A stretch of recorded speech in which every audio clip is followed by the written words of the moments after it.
So I want to talk to you today about a topic that is dear to me and really that I go around talking about, and which is the question of the name.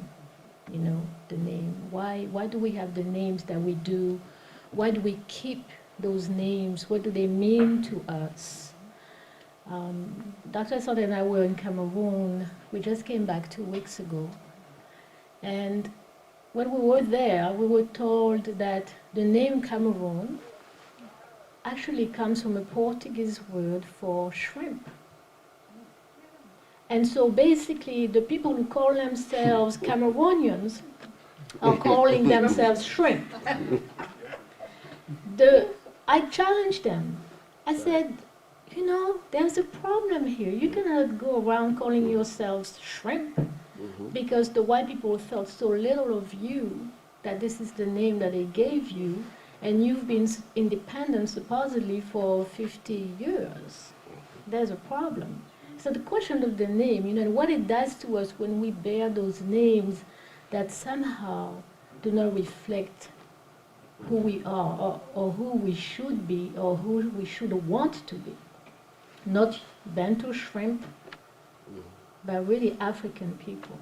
So I want to start, and I hope it's not a very large group, which is good. I want to start with so a couple of pictures.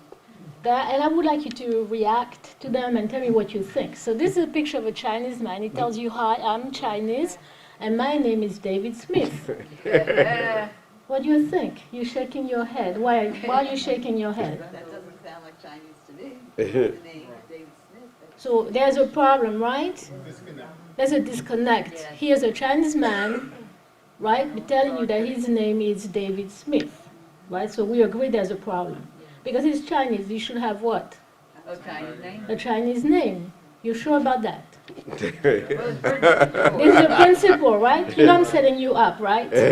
You know that, right? Okay. Go ahead, please. All right, now this is an Arab guy.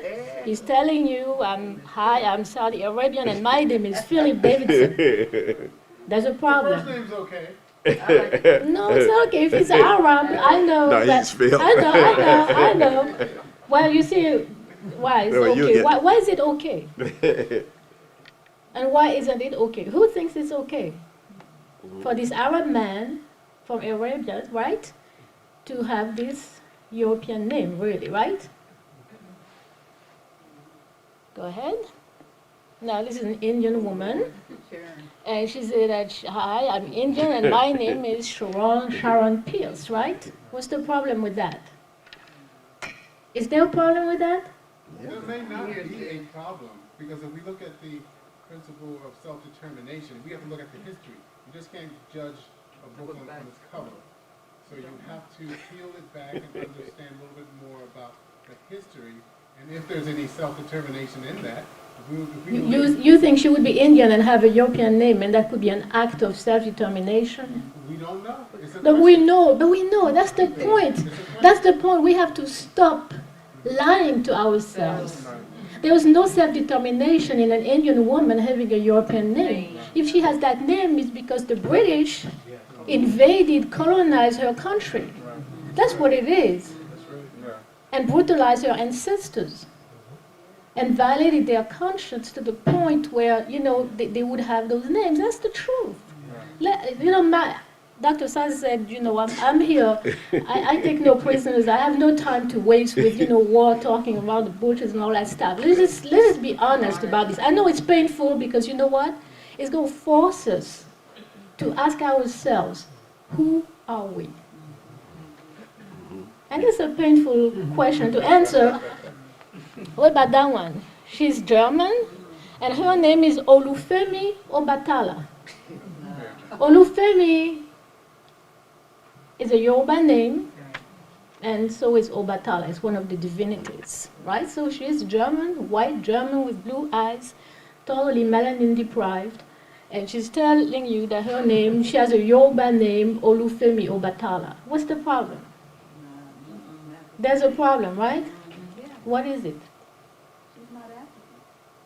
So she's German, she should have a German name, right? But she's doing it from a different perspective, because they're the minority over there, and they got to connect with that to justify their rule. So versus the other one, when she was, I hear you. Yes, you're right.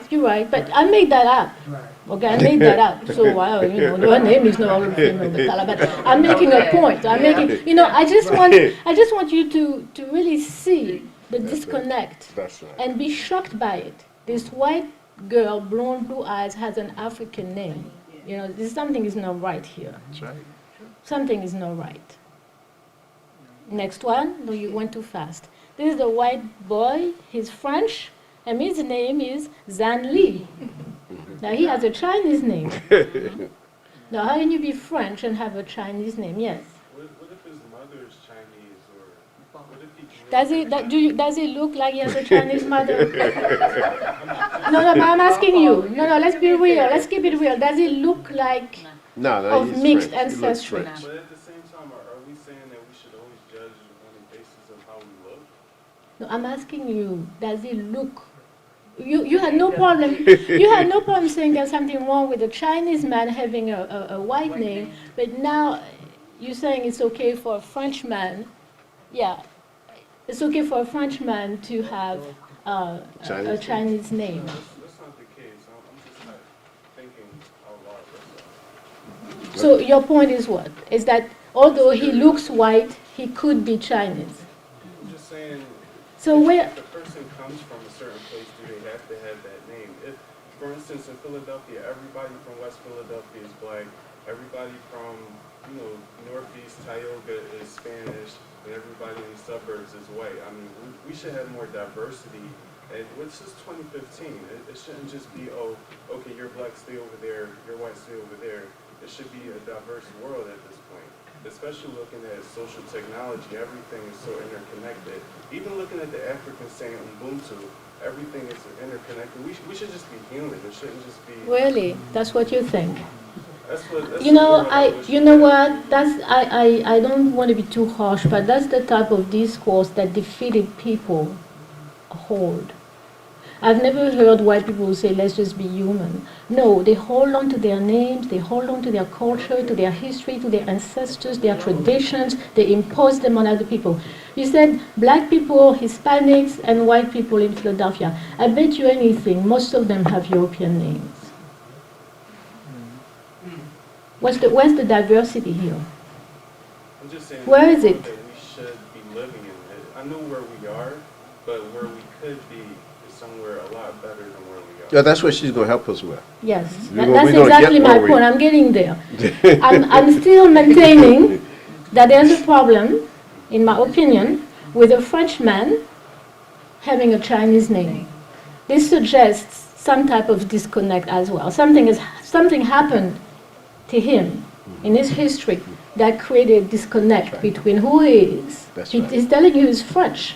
That's right. He's not telling you he's half Chinese, half anything. He's telling you I'm French, but my name is Chinese. I mean, it's just we came up with French, Spanish, white, all because we chose to put ourselves into a box. If that makes sense. No, I disagree with you. I'm African, and that's not a box. I mean, Claiming your identity. Move on to the next one, please. Now, this is a nice African lady, African American. She said, I am from Philadelphia, and my name is Liz Smith. You've already seen ladies like that. Is there anything that shocks you about that? Yeah, I'm shocked. Nothing I'm shocks you. shocked. You're, I'm shocked because I mean, if you live, she You are looks like an shocked. African and she should have an African name. That's the way it looks like to me. Not just say she's from Africa, I could say it, but she But- said she's from Philadelphia. You see, I did it on purpose. She said she's from Philadelphia. Everybody else is attaching themselves, to a continent, a place. But here, She just her memory is very short. Right? You want to say something? Oh, I agree. She's attaching herself to a city when everyone else at least attached herself to an ethnicity. A country, a culture. Yeah. That's right. I do believe that there's a short-term memory there. There's a Absolutely. strong disconnect. Liz Smith.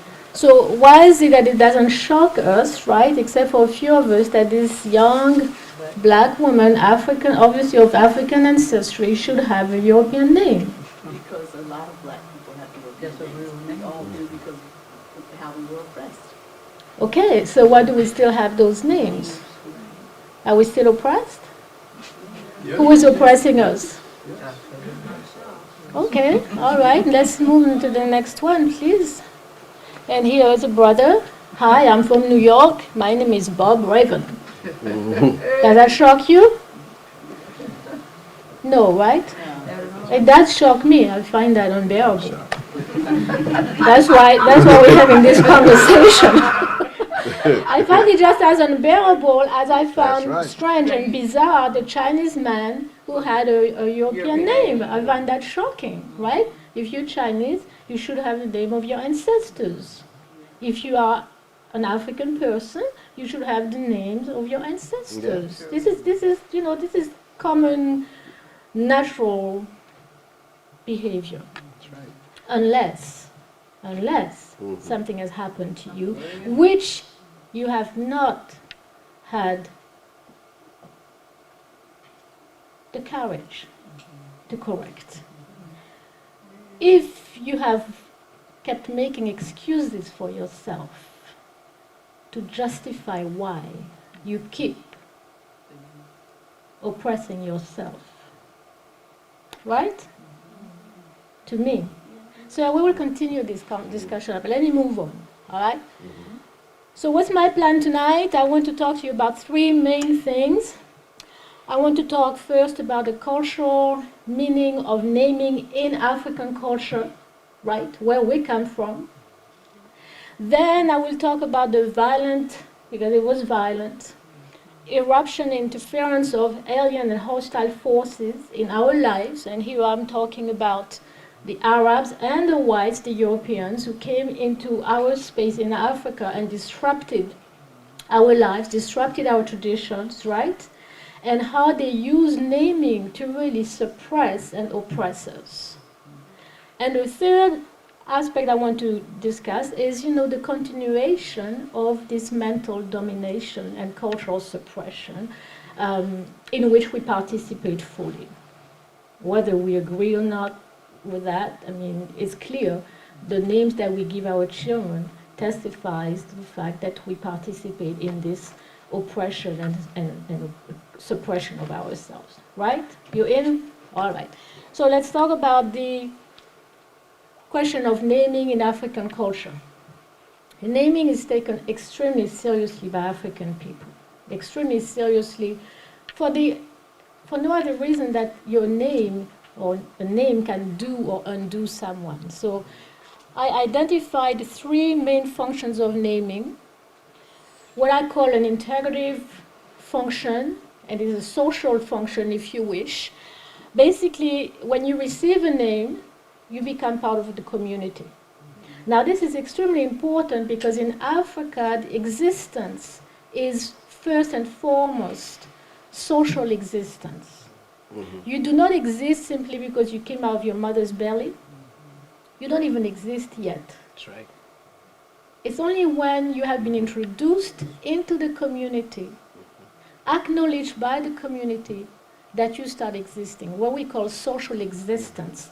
And what happens when you are brought in front of the community? Guess what? You receive a name. Until you have received a name or several names, you do not exist. That's right. If you should die without having received names, it's as if you had never come. That's right. So naming is extremely important because it allows you to start existing socially, which is the most important form of existence. And likewise, you die, not when you die physically, but when you die socially. Right? Think about it. When Dr. Asante invoked the names of people, right, we praise, what did he do? He brought them into existence. Right? This will never die. Marcus Garvey will never die. He may have died physically, yes, That's right. but socially, he's very much alive. That's right. And for African people, this is what matters. That's right. That's why we say what we seek is eternity. What we seek is for our name to be spoken by the many generations to come. Eternal life. And how do we reach eternity? Is by doing mad, That's right. by making a positive difference in our community. So the community welcomes you, right, and gives you names. So you may imagine they're not going to give you any kind of name, right? The name will be chosen with very much care. Okay. So it's the most important ritual organized by the community after a child is born. Stay here. And I'll just give you an example of the Yoruba, the Akan. All African communities, when we did the Encyclopedia of African Religion, we found that all African communities have this ritual, the naming ceremony, right? Because it's very important, again. And among the Yoruba and the Akan, the child is given a name on the 8th day. Sometimes it varies, the 7th day for girls or 9th day for boys, it depends. But always around that time, a child will be receiving their names, basically will be coming to life. And you see, it's very big, serious, can be up to 30 names for one baby, right?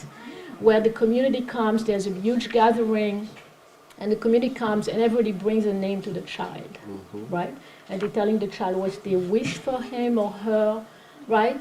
And they start whispering the child's name in the ear and also start telling them what type of behavior they expect from them, right? So that's one aspect, one function, if you can move on, please. We must also remember, and that's very important, that children are very highly valued in African culture, very much valued.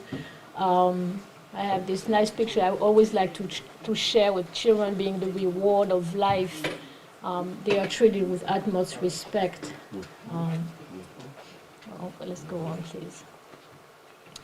And why are children so much valued is because they are regarded as basically gifts from God and the ancestors, right? This is the supreme reward of life, to have a child. That's an African conception. Now, we know in other cultures, children are seen as burdens, right?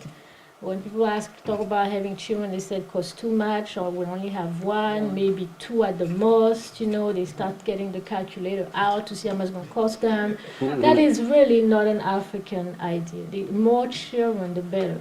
The African people will tell you that you may have, millions in the bank, you may have all kinds of fancy cars and huge houses. If you do not have children, you are a failure. It's that simple. Today, I'm not talking about something in the past. Today, you are a failure if you do not have children, and many children, right? Now, if you cannot have children, you can adopt children, serve as someone's father or mother, but you must have this special relationship with a younger human being. Because if you don't have children, then guess what? You will not be ritualized when you die. Your name will not be spoken, and you will basically vanish out of existence. And so the eternity that I was talking about, which is what we are seeking, will really be out of reach for you. Right? So you must have children. Go back, please. You're going a bit too far. Well, I just want to stress the last part, that birth is associated with creation, reincarnation. That's very important. I'm going to talk about that as well, because African people believe that we come back if we deserve it. Now, if I don't have children, when I pass, who shall I come back through? Because you come back through your family lineage. That's also why it's so very important to have children, right? Okay. Now, the second function is precisely the spiritual function, right? That since we've come back, we thought we all were here before, we came back, we may not be aware of it, some of us may be, then your name basically reveals who you are, who you were, right? Who you ought to be, because you have a destiny. Nothing happens by chance, right? And basically is what I call, an essential part of your spiritual anatomy, right? We all have a spiritual personality that has different components, and our name is a very important part of that. So it's nothing to be taken lightly. You see, I'm talking from an African standpoint. That's why names are chosen with great care. You can go back, go forward, please. So again, you take the name, you select the name, it has to have, the right meaning, the right power, the right origin, and so on and so forth. African people, again, take this very, very seriously. And one of the things that we do as African people is also, look at the circumstances surrounding a child's birth, Anybody was born in special circumstances? Here? Nobody? Yes? Oh, I don't want to share it. But Oh, you don't want to share it. sorry. Okay, no problem. Yes, you want to share with us? She was born in a snowstorm. Again, remember, nothing happens by chance. Really, nothing happens by chance. Personally, I was born after my brother passed away. So my name should reflect that. My mother was convinced that when she held me and was able to take me home, that it was her little one who was coming back to her, that was given back to her. My name should have reflected that. Of course, it did not. Because I received, a European name, like most of us here, I'm sure. But if my parents had operated within the African tradition, my name would have said that. She's the one who came after her brother passed away. And that would have been my history. That's right. I have another one. Yeah. My grandson was born on the anniversary of my father's death. You see?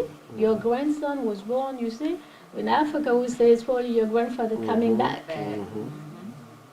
And your grandson's name would have reflected that. That's He would right. have had a name, the That's one right. who came back That's right. on the day his grandfather passed away. You see? So the names really tell your story, your personal story. But they will also tell you what others expect from you, what they see in you, right? And what they want from you. Like Dr. Sante's name, the name he took, Molefi, is the one who keeps the traditions alive. That's his name. That's his mission in life. That he was, somehow compelled to take that name, which is solely much more telling than the one that he was given at birth, That's right. which was Arthur, Yeah. But you see, so That's now right. your name, That's right. tells you what your path in life is and helps you stay on that path and reminds you who you are, where you come from, right? And where you should be heading. That's the African tradition, yes. I will share it. Okay, great. My mother was married to a European man, and I'm not European. So when I came about back in the day, you named your child the name of your husband. So I was always raised with this Irish name. And when I was trying to get a passport, I couldn't explain who Kevin was, and I didn't know who my father was. So they said I couldn't get a passport. So I was renamed by Mwagazi. Daima Kiapo Mbele is my new name, which I've legally changed, and it means I promise to always keep moving forward. Yes.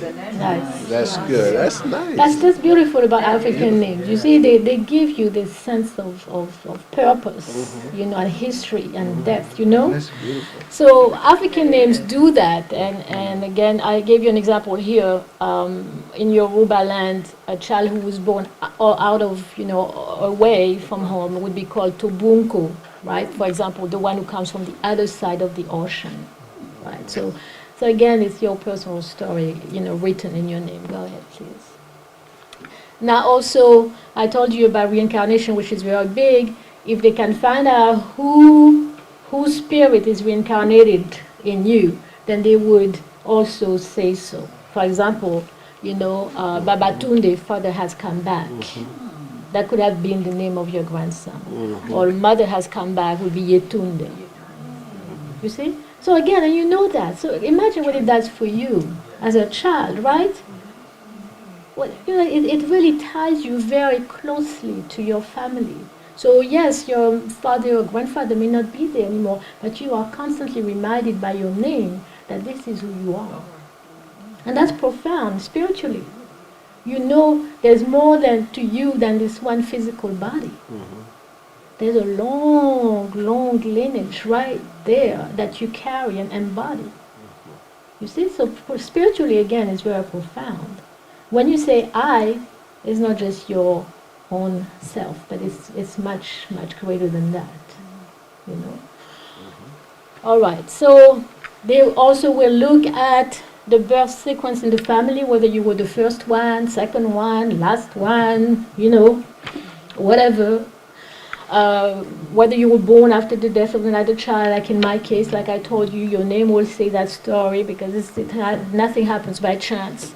And then more names are added as, you know, your life progresses. For example, when you're initiated and you start receiving more names, you know, like initiation names. So by the end of your life, you may have quite a few names. But each name is important. Each name says something about you, right? So we got that. A name is useless and dangerous if it does not convey a concrete meaning, is not tied to a spiritual source, does not tell a story, and if it's not embedded within the historical fabric of the community. All right?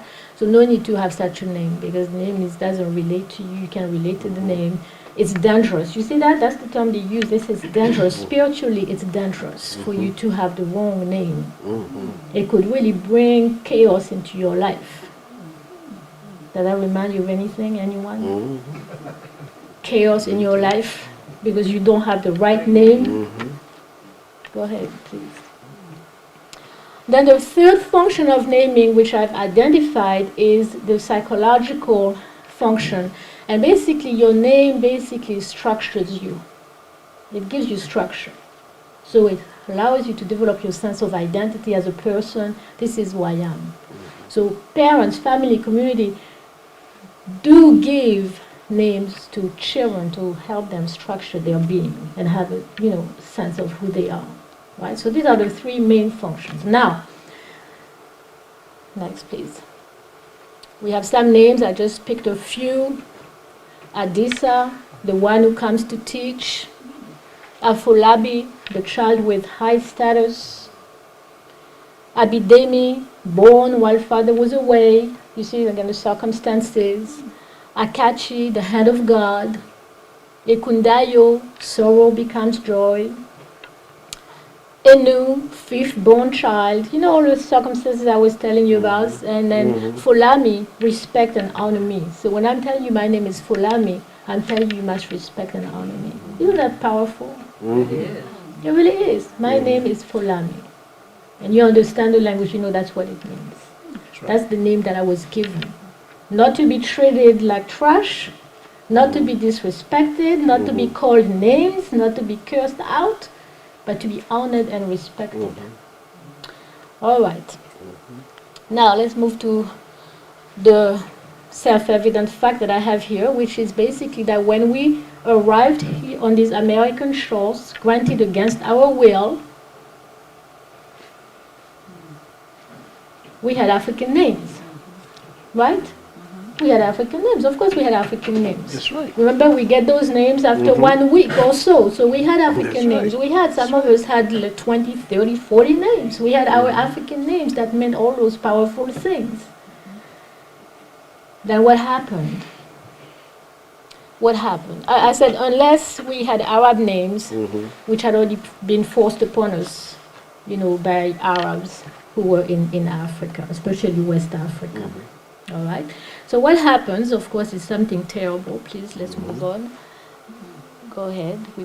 These are some of the names that I found, Kofi, Kwame, and so on and so forth. But what happened, of course, when Europeans came is that they basically disrupted this whole thing, and they used naming. And we must come to terms with that, because that is the truth.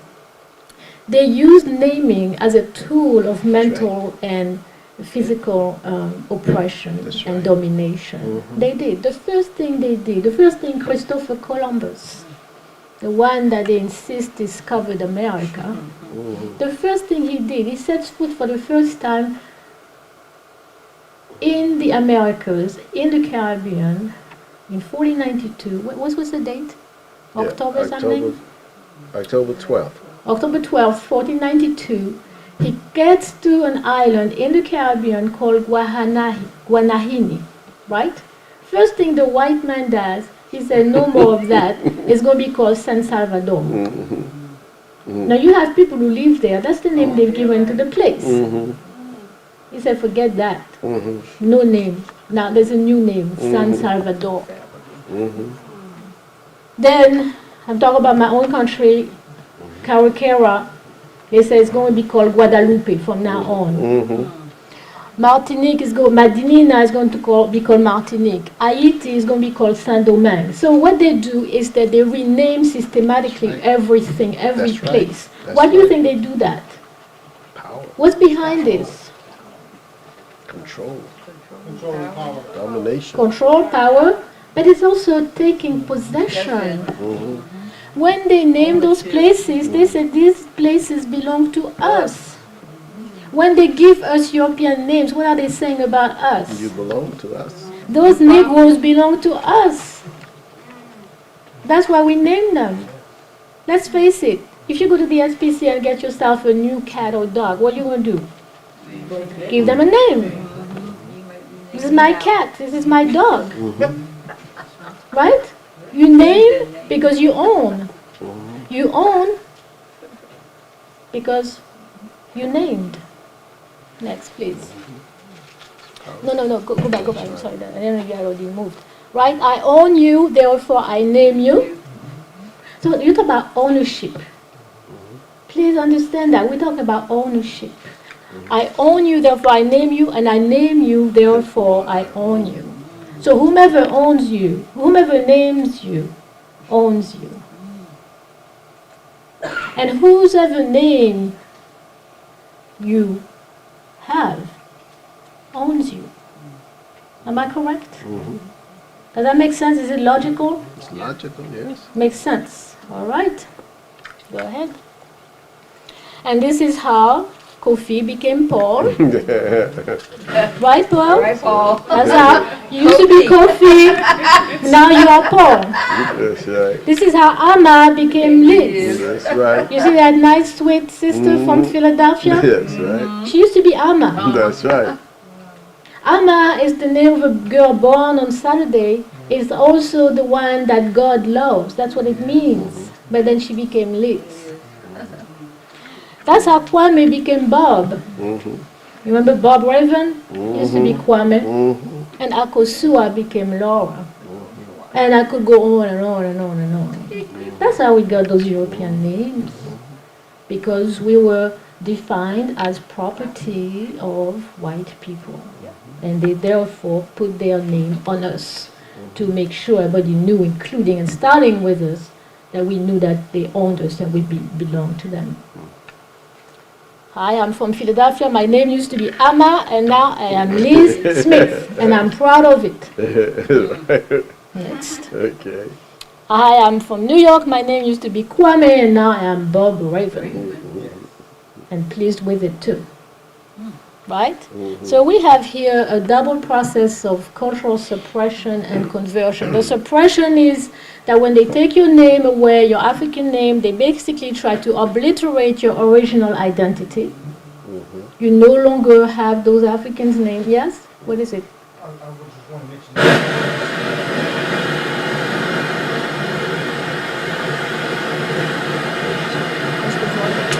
That's about, yeah. What is it? That classical singing roots, when they Yeah. say, what is your name? And they wanted before he beat his name out of it. Yeah. That's classical singing roots. I mean, that just moved everybody who saw it. Absolutely. But we should not think that we didn't resist. That's also what I want to say. Yes. Like, I don't know for the United States, but I know much of the work I've done at archives in the Caribbean, you see like a list.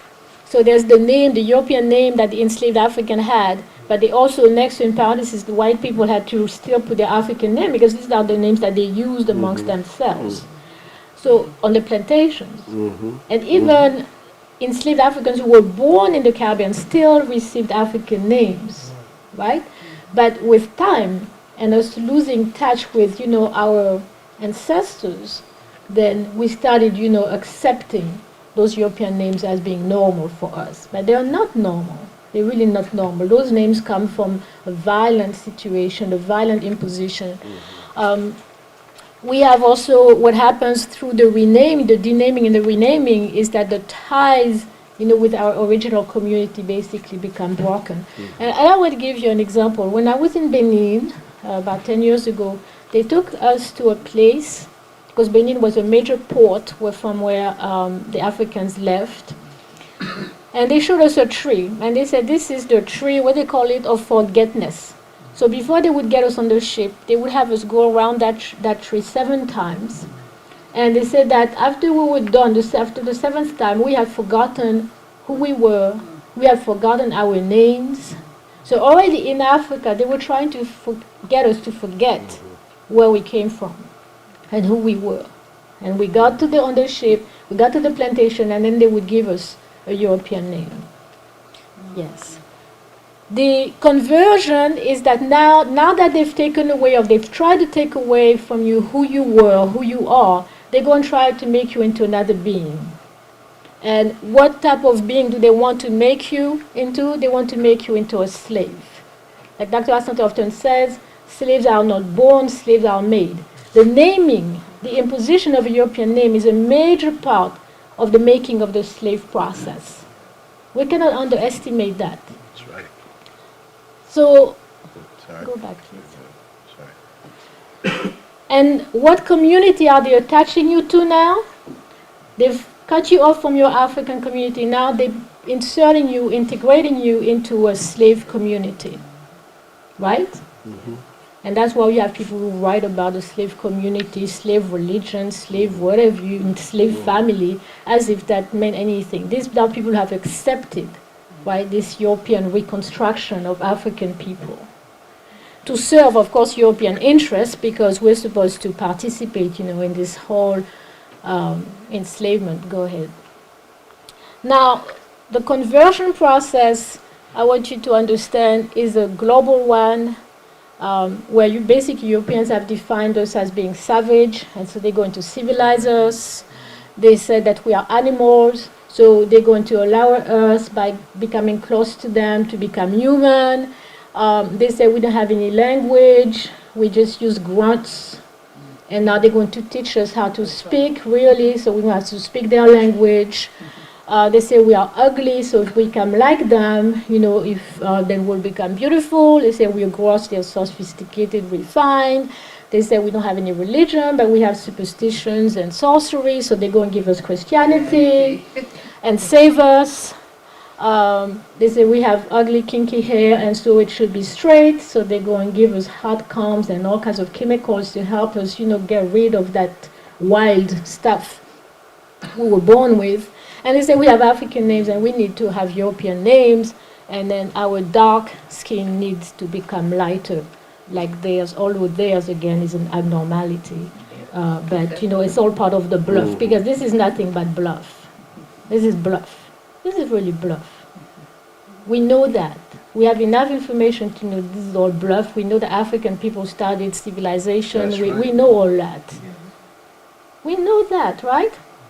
So why isn't it changing or affecting the way we behave more profoundly if we know that? If we know this is all bluff? What's the matter? What's the problem? When they give us those names, remember I told you that names basically assign you a particular destiny, right? Particular mission. Then when they give us those names, Europeans are basically redefining our destiny for us. And the destiny that they have in mind for us is that we will remain perpetually subordinate to them, basically beneath them, at their feet, crawling, obeying, going along with their plan, and never challenging them. That's the plan. And again, giving us European names is part of the process of getting us to agree with this. Deprive us of our strength, power, and structuring meanings, and they cause us, of course, to give up our agency as African people, starting with the ability and the will to name ourselves. Because if you name yourselves, guess what? You are defining who you are. You are setting up your own destiny, right? And you're not You do not allow other people to tell you who you are in their game, in their space. That's powerful. But if you don't do that, you still operate on their terms. You're still very much enslaved. Whether you want to agree or not, whether you think of yourself as enslaved or not is irrelevant. Because that's really what's happening. They take us those names take us our culture off our cultural grounds, social grounds, spiritual grounds, and those names push us into the white, natural, and spiritual orbit by making us bear white names as if we were white. And you see why you were not shocked when you saw the African American young woman or the African American young man have those European names. It doesn't shock us anymore. Because we really gravitate towards whiteness. Do I make sense? Mm-hmm. So it doesn't shock us anymore. For us, like our natural now, it has become almost our natural, but it cannot be natural. Something so violent cannot be natural. It's a violence that is done to us and that we perpetuate on ourselves. It also, don't move yet. Yeah. It also diverts our spiritual energy for their benefit. It's something we don't realize. Mm-hmm. That when you bear your ancestor's name, remember what I was telling you, Babatunde, Father has come back. Mm-hmm. You are Mm-hmm. basically feeding your own ancestral spiritual energy. Do I make sense? Yeah. Right? But when you bear another person's ancestor's name, what you're doing is feeding that person's ancestral energy instead of yours. You're calling upon the names of their ancestors. You're not calling upon the names of your ancestors. So you're giving them your spiritual energy. You're feeding them. You're not feeding yourselves, and then you wonder, why are we in such disarray? Why do we have so many problems? Why don't our ancestors help us? Well, when was the last time you called your ancestors' names? I'm not talking about the names that white people imposed on us. I'm talking about their real names. When was the last time you did that? The relationship between the ancestors and the living is a reciprocal relationship. They will respond if we call on them. Like we keep calling on someone else's ancestor, and guess what?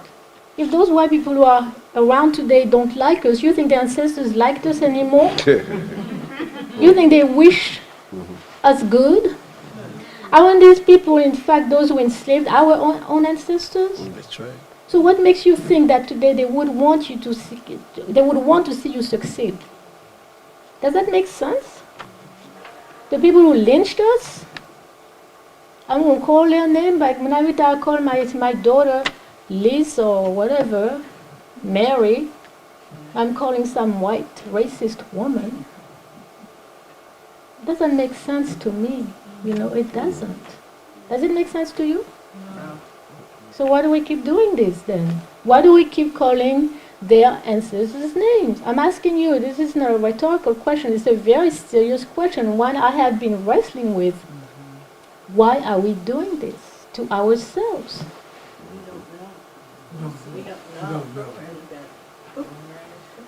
We don't know there's something wrong with being called Mary and Bob. Yeah, yeah, I agree that we don't know, if I may, because my father said to me when I went to him, if I had known an African name, I would have given you an African name, but I didn't know any, so we just don't know. You're helping us now. But at the same time, we still go around calling ourselves Negroes, so we know it's wrong. Yeah. To a degree. We know to a degree. We know something ain't right. Because we know it. You know what? Because when we see a Chinese man with a European name, we know something is wrong. So we know that your name should reflect who you are. And we know that we are not white. And we don't want to be white. Most of us don't want to be white. Right? We don't. Yet we're still having those white names. So we have to know at some level, somehow, somewhere in our brain that something is not right. Otherwise, we would see no problems with a Chinese man having a European name. But we do. The reaction was pretty unanimous. I'll come to you. Many cases, I think our next generation, our offspring, we give them another name that is not a European name. But many people coming from a certain generation, even with their awakening and with their gaining of more knowledge, they may not have changed their name, but they give their children other names. Now, do they go all the way? First and last name? First and last, no, many cases they don't. You see? Many cases they don't. But why not? Yes, and I'll get to you, sister. Yes, go ahead. I think even with our young people that are having children now, I think there's something in the verbiage and something with the energy. They're trying. They're coming up with names that are not European, yes. but they're not African, like Yes. Shaliqua. Yes, I agree. They're coming up with something. And I think there's something spiritual going on that they don't even recognize when they come up with what other people would say, oh, this name is so stupid or so crazy. But I think they're coming as close as they possibly can. Possibly their ancestors are speaking to them, and they don't even know. Yes, yes, I agree. I agree that there is the acknowledgement that there is a discrepancy between us and those European names, and that discrepancy somehow must be corrected, and that's the best they can do. And those names do sound African. They could be new African names. Yeah, go ahead, sister. Piggyback off what she said, I spoke to a sister one time because she wanted to name her baby Madison. I said, why? You know, she had it was please name it a good name, a strong name. She said, I want her to be able to have a job and be in society. That's the wrong route. It is the wrong one, because you're already depriving the child of a great deal of their own inner strength by giving them those names. Yes, Garrison. And I wanted to say, like, a lot of European society is now taking the names and calling them ghetto, so that we think that our children can't have our names that we want to name our children. Because even my son's name is Quest, and someone called him Questifer, and I was just like, why would you try to make it something you're used to, or even like my brother said, why don't you name him something that he'll like? And I'm just like, my son's name, his name is Questakari Ako. Like, yes, he has my last name, but he will know what that name means. He will like his name. He will be that name. So I think it's just like, Europeans are now getting in our heads that our kids can't have jobs, or there'll be statistics and there'll be stereotypes. And if you think that the president of the United States has an African name, so clearly, again, that's an excuse, for not coming to terms with the fact that somehow it doesn't bother us that much to still be owned and labeled, by white people. Yes. That's what I was going to mention. I noticed the people that I was surrounded that was leading the charge saying, well, the running joke, the more ethnic your name is, you won't get a job. Until 2008. And people got real quiet. Stopped caring about it. Yes, sir, go ahead. Well, my experience tells me that in the last 50 years, we've seen the greatest changes here in America. Now, with that happening, we have more people from different ethnic groups, different language groups. There was a time that I thought that the only language that the black American could speak was English, And but when you go outside of America, where people of color speak many different languages at the same time, 4 or 5 different languages. And that was one of the problems. When I went to Nigeria about 30 years ago now, went up to Ibadan, the university, the seat of the Yoruba traditional government, and they were playing the drums, and we met a fellow who studied here at the University of Pennsylvania, and he recognized us. We can tell there's an aura that comes off of people, that he was from Africa. They knew we were from America. And when they were playing the drums, what were they saying? There's 5 of us in my family. They said, here come some white people. See, that's what the drums were saying, So I say, it took 1,500 years to get to this point. In the last 500 years, we're seeing the effect. I grew up when there was segregation in the South, Delaware, you lived in a village, and Philadelphia was segregated too. You lived in certain places, and you went to certain schools. We had only one high school. So everybody had a name, they call it a nickname. My name was House. And House, when I go back to Africa and Egypt, Ramesses is the house, the ruler, you know. So we've lost, I think, so much in so-called integration or assimilation. And But you know what? We haven't integrated at all. The matter is really in our hands. Right. Nothing. Nobody's forcing us to keep bearing those European names. Nobody's forcing us to keep giving those European names to our children. You know, and I think that's why I talked about courage. You know, we have to make a decision. Are we going to keep being oppressed, suppressed, and complain about it? Or are we going to exercise our agency and say, you know what, I'm going to define who I am, and I'm going to present myself to the world with an African name because I am an African person.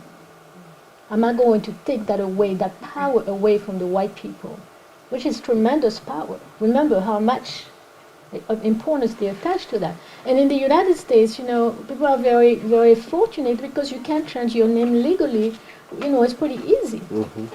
Where I come from, you know, I have a French passport because I have a French colony. I come from a French colony. We cannot do that. We cannot change our name legally, but in the States you can. And I think that's really wonderful, and I really don't understand, you know, why we don't do it. Yes. I just wanted to tell a quick story about this importance of naming and context from a cultural standpoint. Because I grew up in West Baltimore, and I was probably around 11 or 12, and in our neighborhood there was a young couple. I'll never forget it. Her name was Nalongo Asitutu, and her husband Kojo. And they, Nalongo actually got all the kids together, just the little girls, and renamed them, gave them African names, and formed an African dance group. And we started to call our friends these African names. Instead of Michelle, it was, you know, an African name, whatever. And so we grew up with that influence, and it really helped us as young kids to create kind of an African consciousness. Yes. And so my question to you is, what comes first? Do you have the name or the cultural context that helps with the definition of that name to move us forward as a community?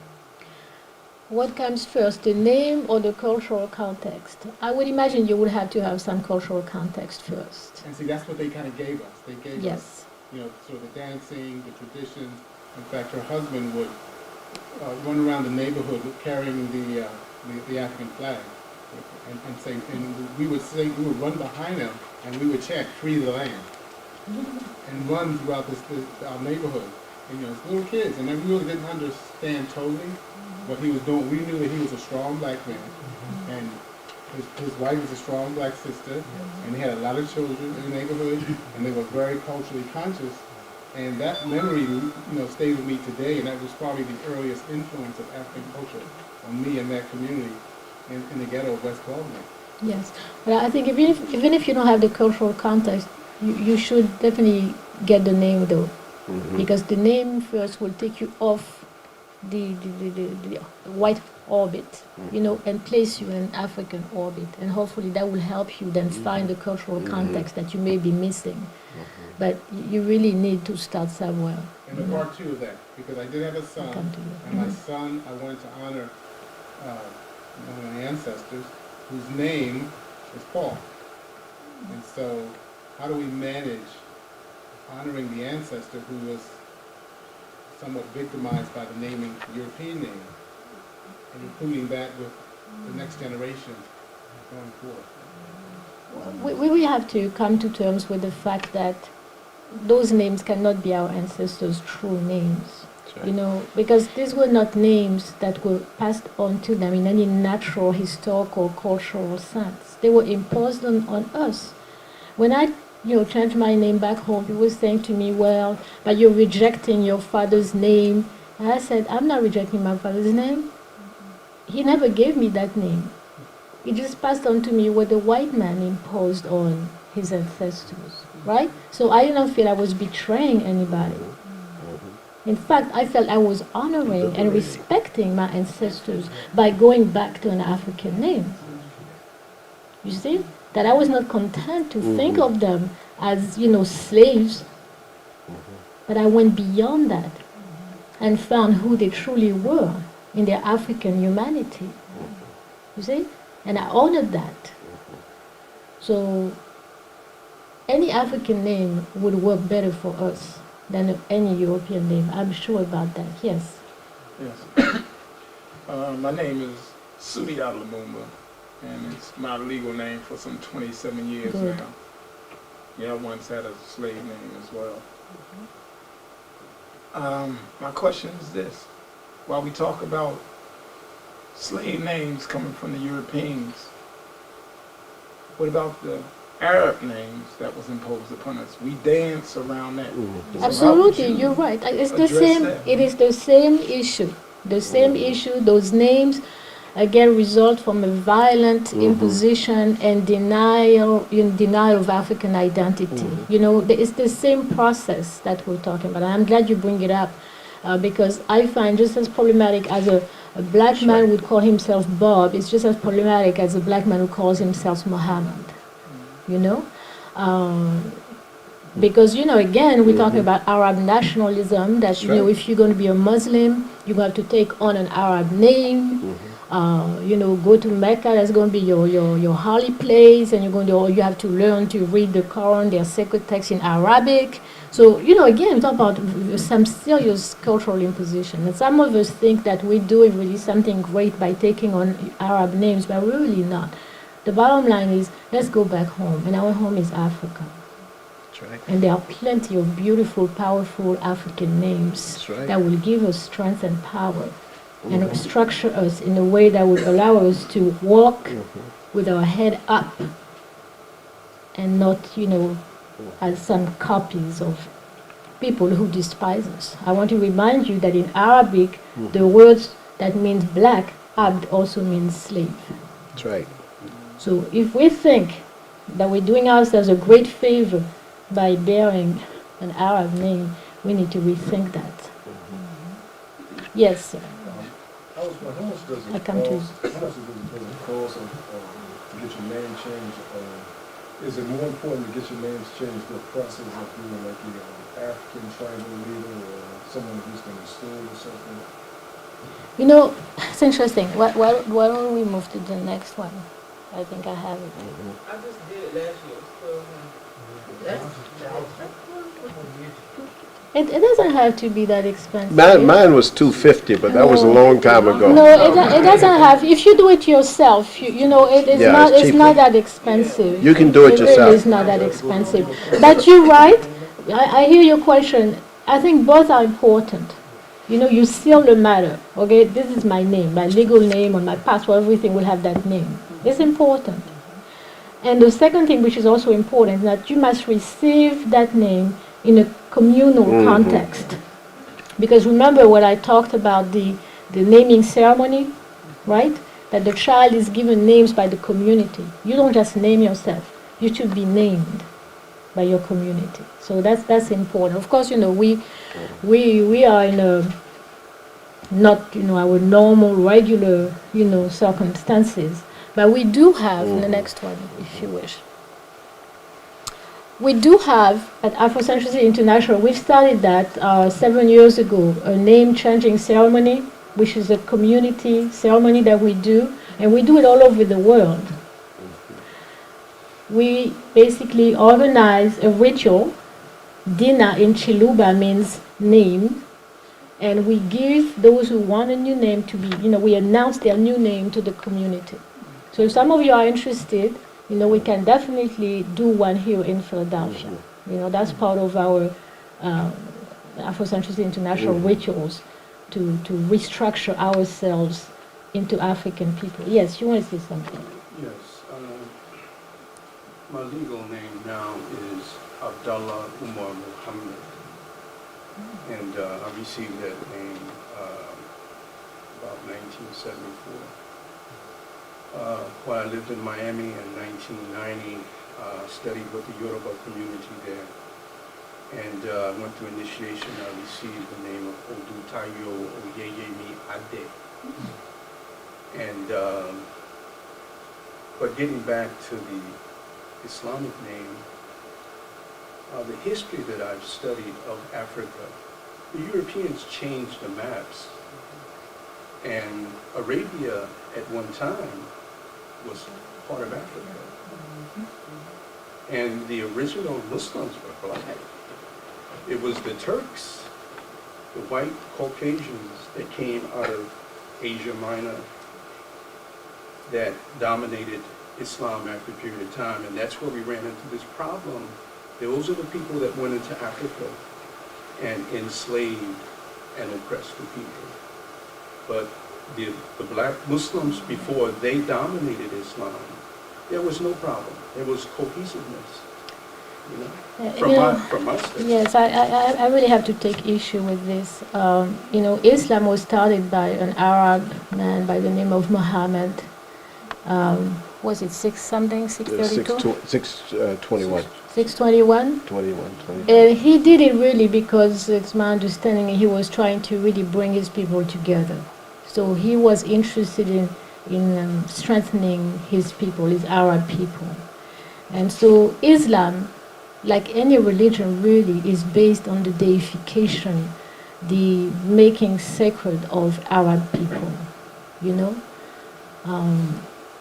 That's my understanding of how Islam came about. The fact is that if you look at Islam, you can see that it's clearly not an African cultural product. It's not. It is at odds. If you study the African tradition, like we have, in particular when we did the Encyclopedia of African Religion, it's very, very, very different. You see? So it's difficult for me to accept that and claim Islam as an African religion because the text says it's not. The only challenge I have with that is that when I accepted Islam, it wasn't from an Arab perspective. This was back during the heyday of the Nation of Islam, back in 1968. Okay, now let me finish. Yeah, well. And to me, Islam, when I accepted it, was a tool of liberation. I understand that, okay. yes. But it was misguided. I didn't see anything liberating about Christianity. No, you're right. Okay. But it was misguided. And now you have to also, it was misguided because, we didn't know any better. So we moved away from Christianity thinking we live in the white man, with his religion, whatever else his names, and we're going to something that is more empowering for ourselves. Not knowing that the Arabs had enslaved us for 1,000 years and are still enslaving us today, and that if you become a Muslim and you have to take on an Arab name, this is part of Arab nationalism. That's right. Why can I be then a Muslim with my African name? Why isn't it possible? Why do I have to turn towards Mecca every time I pray? Why do I have to pray to a God, Allah, who doesn't exist in my own culture? I mean, what is that all about? Why do I have to believe in a religion that says that God only speaks Arabic? That's right. Well, what is that? But I understand what you're saying, but then you're right, that gets into Arab culturalism and their dominance. But Islam is an Arab religion. It was created to make the Arab people sacred and divine. But that's what it was about. Can I make one last point? Yes, please, and we'll move on. Yes. Now, the understanding that I have of the teachings of the Nation of Islam is that the Most Honorable Elijah Muhammad, the messenger of Allah, he came with a new message. He didn't come with that message that the Arabs presented. Okay? And that message did not get a chance to evolve the way it should have because of a lot of reasons. Let's go back to the 1960s and 70s when the FBI instituted the COINTELPRO. Okay? And they went and they attacked every black organization. Okay? Cultural, religion, whatever, even Christianity. So we didn't get a chance to evolve the way we really wanted to or could have because of that. but he was not definitely making us Arabs. Now, if you notice, after when he passed, that's when the FBI came into the organization and took it over and redirected it. And that's where we are at today. My brother, and many people, they don't even realize that the teachings that they're following now are actually controlled by the U.S. State Department, FBI. yes, I hear you, but what name did he take? Muhammad. Say that again? What name did he take? The name that I took? No, that he took, Muhammad. He didn't Okay, know that. isn't that Arab? That's I mean, what you he was know, doing with but it. okay, but my point, and that was the point of my whole presentation, is that let's just face the truth. I know it's painful for us, and don't get me wrong, I'm not against the Nation of Islam because I understand where they were coming from, and I understand what they were trying to do. But if we realize we made a mistake, we should correct it. Let's just look at it, open our eyes, and say that was a mistake. You got a beautiful Yoruba name. Why don't you use it? Beautiful. Why don't you use your Yoruba name? Why not? What's holding you back? What's making you argue with me about why, what's the name? Islam is African? Why? No, it's a rhetorical question. I want to. My Yes. long-term goal is not only to use that name, but to go back to Africa. But let's do it. But if Africa, where I want to go, if it wasn't so politically unstable, I would be there now. You know what? You have to go back to the Africa within you. That's what Africa is. That's right. Go to the Africa within you.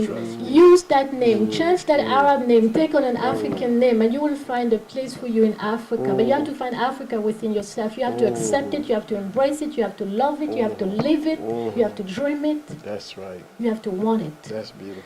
Not make excuses. And I'm not making an excuse. I know, my brother. I respect you. I really do. But I'm just speaking from my heart. You know, it's like we are in the situation which we are because, you know, we just let's move on. We understand, you know. So I'll wait for you. All right.